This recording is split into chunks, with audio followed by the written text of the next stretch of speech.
Ngayon, ang meron kasing rule, yung Ark of the Covenant, ito yung lalagyan kung saan yung tablet ng 10 utos mula kay Moises, doon po nakalagay sa loob.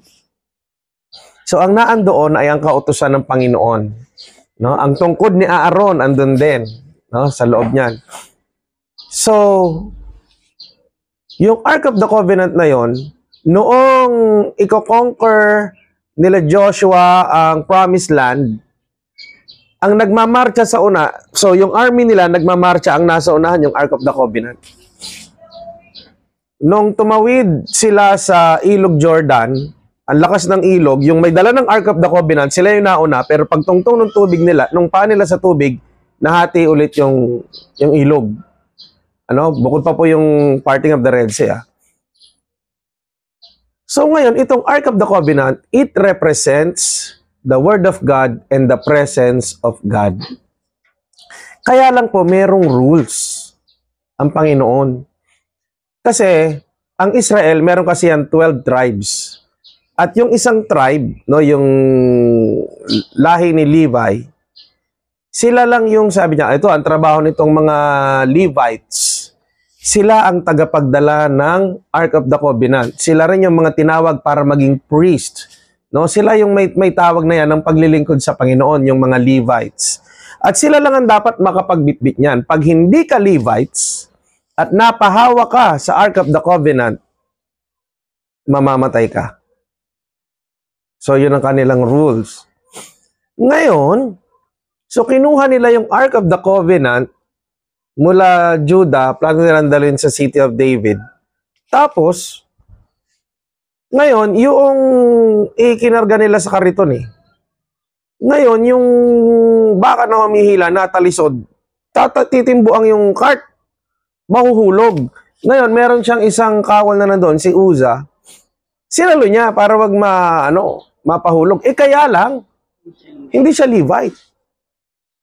Right there and then, patay si Uza. Takot din ngayon si David. Teka lang, pause. Stop muna tayo, teka lang. Delikado, namatay nga.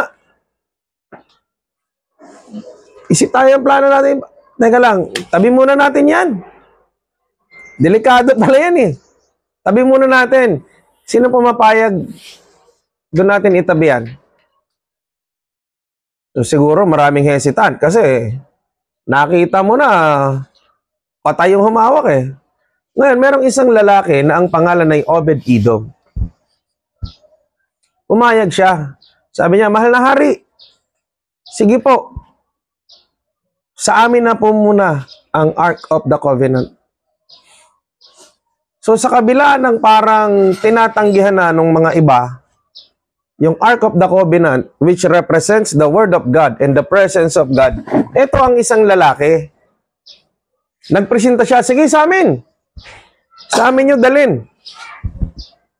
At ito ang nangyari.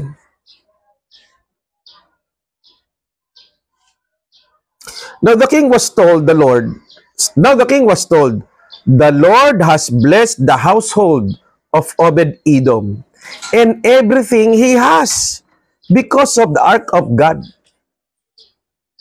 No, ang nangyari dahil sa ang Ark of the Covenant, which represents the Word of God, salita ng Diyos at presensya ng Diyos. Sabi doon, ano raw ang nangyari? Babasahin natin ulit.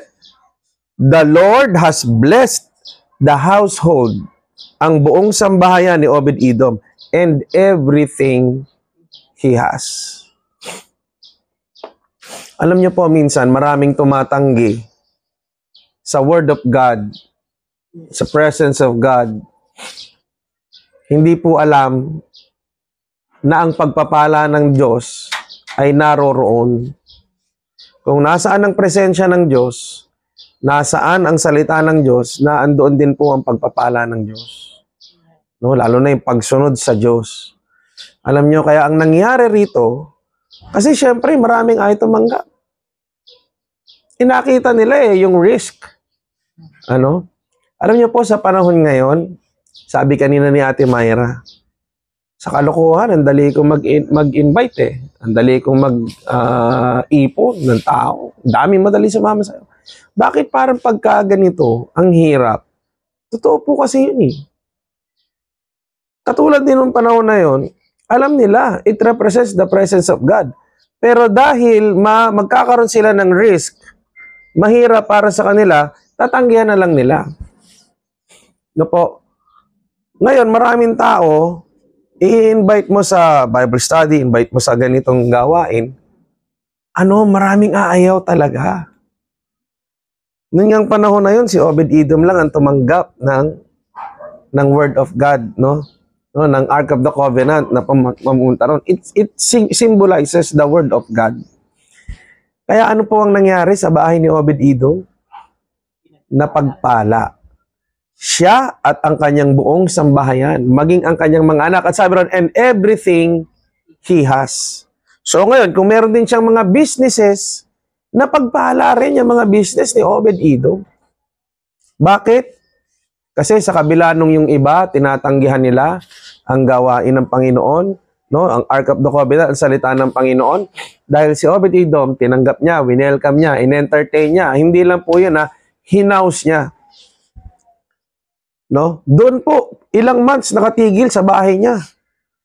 Ang Ark of the Covenant. Amen? Katulad din po doon sa istorya ng ano ba tong babaeng ito? Isang babae na nung nakikita niya si Prophet Elisha na laging dumadaan, Shunammite, isang Shunammite woman, sabi niya, I know that is a man of God. Alam ko, man of God yan eh. Prophet yan eh. Ganito, laging dumadaan dito yan. Lagi siya, siguro tuwing may mga gawain siya dyan. Ngayon ganito, sabi niya sa asawa niya, ipagagawa ko siya ng matutuluyan dito sa atin. Tapos, pwede siya dyan kumain, pwede siya dyan magpahinga. Tapos nung dumaan, sabi niya doon sa prophet, Mr. Prophet, kapag humaliligaw kayo rito at kailangan niyo ng a place to stay, ito ho, pinaghanda ko kayo ng a place to stay, a place to eat, ganyan. At alam niyo po, ang problema ng babae na yon, hindi siya magkaanak. Ang sabi ng prophet, paano ko magagantihan ang mga pagpapalang ito? So ngayon, tinanong, anong kunay, walang anak yan. Sabi niya, by next year, magkakaanak ka na.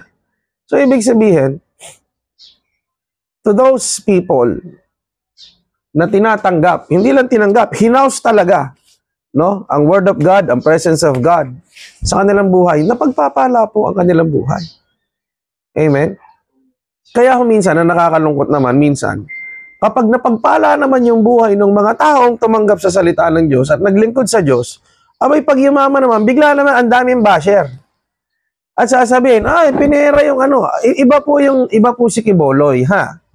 No, iba po yung ginawang gano'n. Pero ang dami ko po ring personal na testimony, kakilala, na talagang pinagpala ng Diyos ang kanilang buhay. At kahit kami sa aming pamilya, dahil ginawa yung sinasabi sa Matthew chapter 6 verse 33, na kung uunahin mo ang Panginoon, ang kanyang kaharian, ang kanyang katwiran, ang iyong pangangailangan idaragdag sa iyo. Kailangan po natin balansin niya mga bagay na yan, ha? Alam niyo po yung sinabi ron, and his household and everything he has, pinagpala ng Panginoon. Bakit?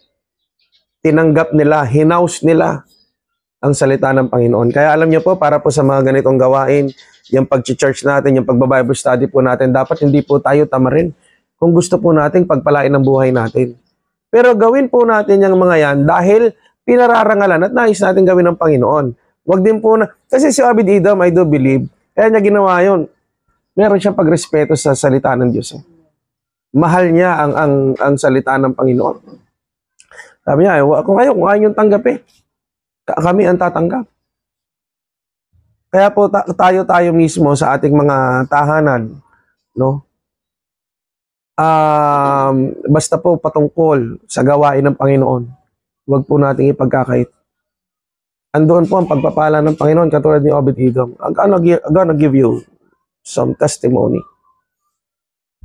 Yung aking mentor, si Bishop Rene,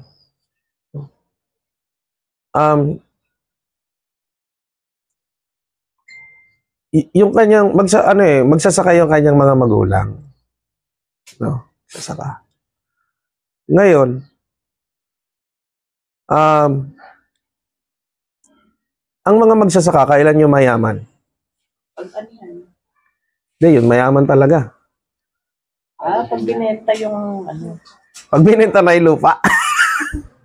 So, yung tatay nakabenta ng lupa. Eh, ang dami nila magkakapatid. Di ko matandaan kung 12 ba or 10. Nakabenta. Eh, ngayon, ibibigyan niya na ng share lahat ng anak niya. Pasko. Pasko. Nakalagay na sa paper bag ang pamana. Binentahan. Yun ay pamana niya. 600,000 pesos bawat isang anak. 600,000.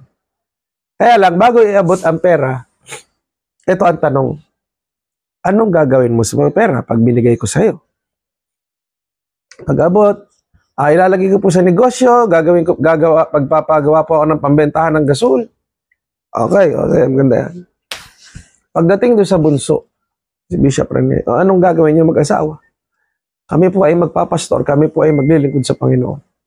Hirap na hirap sila sa buhay nila noong panahon na yun. Hindi binigay yung 600,000. Gaano yung kasakit? Pasko, sa harap ng lahat ng mga kapatid, anak, pamangkin. Tapos alam na hirap sa buhay. At alam niyo po, yung asawa pa niya noon ay nagkaroon niya ng sakit ng dalaga. Yun po ay cancer survivor, leukemia. Alam niyo po, nagpatuloy pa rin sila sa paglilingkod sa Panginoon. Hanggang isang araw, magdadalawang araw na silang hindi kumakain mag-asawa. At itong si Pastor Rene ay nagba-Bible study pa rin. Naiwan si Pastora sa bahay. At gutom na siya. Tiningnan niya yung kaldero. At yung mga tutong na tumigas na nakadikit na lang sa mga gilid-gilid. Para may maisubo na lang. Kinukudkud niya ng kutsara. Tapos nag-pray siya. Sabi niya, Panginoon, ang sabi mo, kailanman ang maglilingkod sa iyo ay hindi magugutom. Maglilingkod pa rin kami sa iyo. Pagkatapos ng prayer, may kumatok. Sabi, Pastora, nandiyan mo ba si Pastor? Bakit? Wala eh. May dala ho akong bigas para sa inyo. Sabi niya, at alam niyo po, mula noon, hindi na kami bumili ng bigas. Tapos masipag, nagtatrabaho kasi teacher yung si Nanay Ruby. Yung ganito nilang bahay, nangungupahan sila. Ginawa niya, sa umaga, ginawa niya preschool. Tapos si Bishop Rene, siyempre sa umaga, hindi pa naman mga hahayo, sa hapon pa naman eh. Sa umaga, ang ginagawa niya, ang ginawa nilang strategy sa kanilang preschool, libre ang school service. Si Bishop ang nagbabike. Padjak. Sinusundo niya yung mga estudyante dyan. Pagdas na ng estudyante, transform ulit, bahay na, matutulog sa gabi, umaga, alas 4 ng madaling araw, gising, set up. Masipag. Alam niyo po, binless ng Panginoon ang kanilang mga effort. Sila po ang may-ari ng isa sa pinakamalaking private school sa buong Laguna. Ngayon ho, palagay ko, it's safe to say that they are multi-millionaire. Ang bahay, hindi mo na mabilang. Pinagpala ho ng Panginoon. Kahit kami nung araw, naalala ko isang taon halos walang trabaho ang tatay ko, nakikitira lang kami sa akin lola. Tapos nagbuntis pa si mama. Kung magbuntis yan, si Sarian. Nung time na yon, 30,000 to 50,000 na ang cesarean. Noong mga panahon na yon. Tapos walang trabaho si Papa. Tapos, aalis pa siya. May iyak si Mama. Sabi ni Mama, ano na yan? Siguro mga October na yon. Manganganak si Mama, December. Sabi niya, 2 buwan na lang, manganganak na ako. Wala ko pang trabaho. Ni hindi pa ako nakakapamili ng lampin, ng anumang pangangailangan. 2 months na lang. Eh si Papa, positive lagi na yun eh. Wala ka bang pananampalataya sa Panginoon? Hindi mo ba lang tumingin ka sa kisame? Sabi niya na, tumingin ka sa kisame. Alam mo ba na kayang butasin ng Diyos yan at ihulog sa iyo ang gaano mang karaming lampin na kailangan mo? Tapos ang ginawa ni Papa, kumanta pa, yung Walk with Faith. May karaoke kaming maliit no, yung ginagamit sa paghayo. Kumanta pa, Walk with faith in your heart. No? Kinatama niya. Tapos umalilis na siya. At di ko maalala kung dito siya nagpunta sa Bacoor. Bacoor nga yan. Dito siya nagpunta sa Bacoor. Asong buhay. Oo, dyan. Meron siyang pinupuntahan Bible study naman from Kamuning, Quezon City. Pupunta siya dyan. At nakauwi siya, gabi na. Ngayon, yung bahay namin, ang katapat nun tulay. Sabi niya kay Mama bago siya umalis, pagbalik ko, dala ko na ang sagot sa'yo. Sabi niya, pagbalik niya, wala siyang sagot.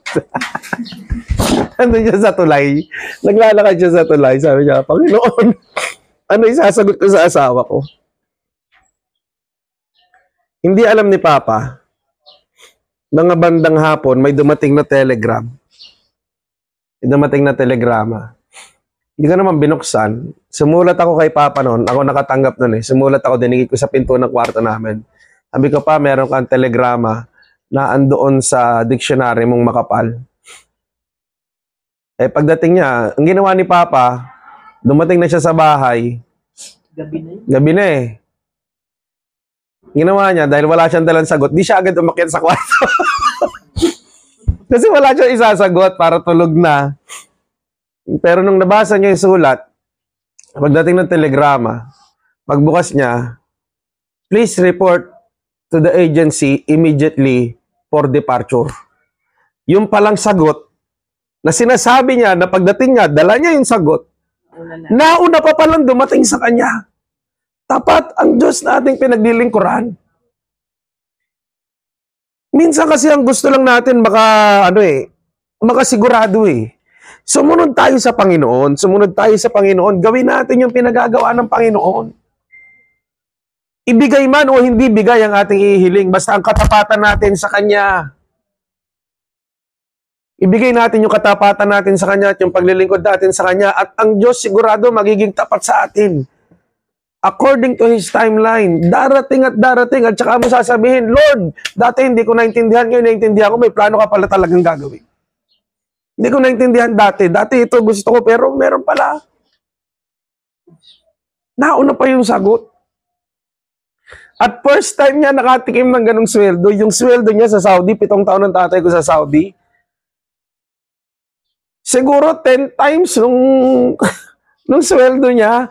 Tapos dati nung nasa Saudi siya, 2 years, contract, 1 year, 1 month bakasyon. Ngayon yung pinalit, 3 months trabaho, 1 month bakasyon. Yung bakasyon mo, may sweldo ka pa rin kung magkano yung sweldo mo nang may pasok. Kahit di ka nagtatrabaho sa sweldo ka pa rin ng ganun din.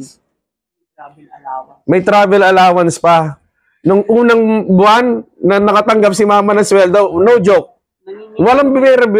Hawak ni Mama nung tanggap, nanginginig yung paway na ganyan. First time niya nakahawak ng ganung kalaking pera. Literal na nanginginig kamay. No? At yung sweldo na yon sa biyaya, alam niyo si Papa Pate, kaya sa answered prayer, ano yon, biyaya ng Panginoon. Suntok sa buwan lang naman yung apply niya ron kasi hindi siya qualified dun eh. Hindi pa siya nakaranas makapagtrabaho ng oil and gas company. Wala siyang experience dun. Hindi pa siya nakakakita ng ganung kumpanya. Nakita niya lang, sige, try natin. Kasi nung araw, di ba, sa Taft, yung kabilang side, sa, UN. hindi, yung, sa Calao, at saka yung maraming sasayaw. Yung maraming beer house ng araw, yung pinasara ni Alfredo Lim, Mabini. Yan. Hindi, yung ang babaeng mababa ang lipad. Mabini nga. Sa Mabini nga. Pero meron pang isa. Yung maraming diskuhan. No? Ermita. Maraming maraming agency din, di ba? Travel agency. Employment agency. Maglalakad-lakad lang doon, Pedro Hill, yung mga ganyan, di ba? Lakad-lakad ka lang dyan eh. Maraming agency. Gagano lang si Papa noon. Kaya kita niya, di, try lang ako. Hindi siya qualified. At yung agency na yon, hindi niya na natatandaan yun. Kasi yung apply niya ron, siguro mahigit 1 taon na yung nakalipas. But God is not late. Dumating siya dun sa oras na yun mismo. Na yung oras na yun, yung sinabi ni Papa na pagbalik ko, narinig ni Lord yun, alam ni Lord yun. At yung sagot ni Lord, naihanda na niya 1 year ahead. Na on that time, sasabihin niya to, at sasabihin na pagdating ng oras niya, ayun, yung sagot. At yung salary na yun, nag-multiply na yun ng so many times over. For somebody who is not qualified, sa totoo lang ang tatay ko, kung tutusin, hindi high school graduate. Kasi first year high school lang ang natapos noon, tapos gumawa na lang ng peking card. Kasi recto nga kami eh. Gumawa ng peking card, nag-4th year agad. No, nag-4th year agad. Tapos doon lang siya nakagraduate ng high school. Tapos hindi siya engineer, vocational, hindi siya qualified. No? Tapos yung trabaho niya, engineer. ang biyaya ng Panginoon. Tapos yun din, naging tapat ang tatay ko. Kaya ano ko talaga, dahil ano man ang biniyaya ng Panginoon at kung kahit ako answered prayer lang siguro ako ng tatay ko eh. Kasi nga si Raul talagang perwisyo talaga ako sa bahay, matigas din ang ulo ko. Pero dahil sa katapatan ng aking tatay at nanay sa pananalangin, sinama lang kita. Hindi, nandyan eh. Si mama kasi ang paborito ang bulihin eh. No? Totoo lang, mas marami akong pinray. No? Dahil sa pananalangin ng aking mga magulang, no, sa pagtsatsaga ng aking mga magulang, pananalangin, whatever we have now. Ano? Naalala ko pa nga nung tinanong ako ni Papa, ano ba ang sasakyan ng gusto mo? Sabi ko, second hand na lang. Second hand na lang, bilhin na lang tayo para maluwag-luwag. Pero kung sakali, anong gusto mo? Sabi, gusto ko Ford Everest. Sabi ni Papa, sige, mag-inquire tayo kahit wala tayong pera. Inquire nga kami. Nag-inquire nga kami kahit wala kami pera. Tapos alam niyo po, after few weeks, may nabalitaan po kami, gusto niyo raw ng Ford Everest. Kasi parang nagkamali kami ng bili. 1 buwan pa lang sa kanila, 2 buwan lang. Kamali kami ng bili. Nakapag-down na sila. Wala na ba kami pan-down? 100,000 rin ang down eh. No? Kung gusto niyo, inyo na lang. Alam niyo, binigay lang yung niya. Tinuloy na lang namin na hulog. Pero ilang buwan na sila yan, may advance pa yan. Tapat ang Diyos sa kanyang salita. Kaya po, wag po tayong panghinaan ng loob sa paglilingkod sa Panginoon. Alam mo, kahit yung tatay ko, ganito ako sa sipag ng tatay ko. Sa ganitong gawain, ganito kalayo, wala. Hindi ako obra. Kahit hanggang ngayon sa Libya. 68 na po yun. Kahit ngayon sa Libya, sabi ni Ellie, sabi niya, although minsan yung topic niya, paulit-ulit, memorize na nga namin. Pero walang tatalo. Alam, yung mga sasabihin niya, memorize na namin eh.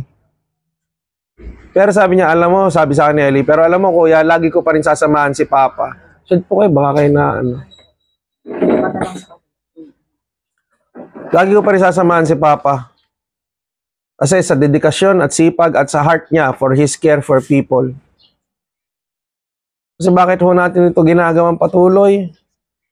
Alam niyo ho, marami hong tao ang papunta ng impyerno nang hindi ho nila napapansin at nalalaman. Hindi naman ho tayo permanente dito sa mundong ito. Aalis at aalis ho tayo rito anytime. At doon na ho tayo mananatili sa kung saan talaga. It's either eternal life with God or eternal death in hell. Kaya po, lahat po ng magagawa natin to win more souls for God, no? Para mas marami ang makarating doon sa eternal life.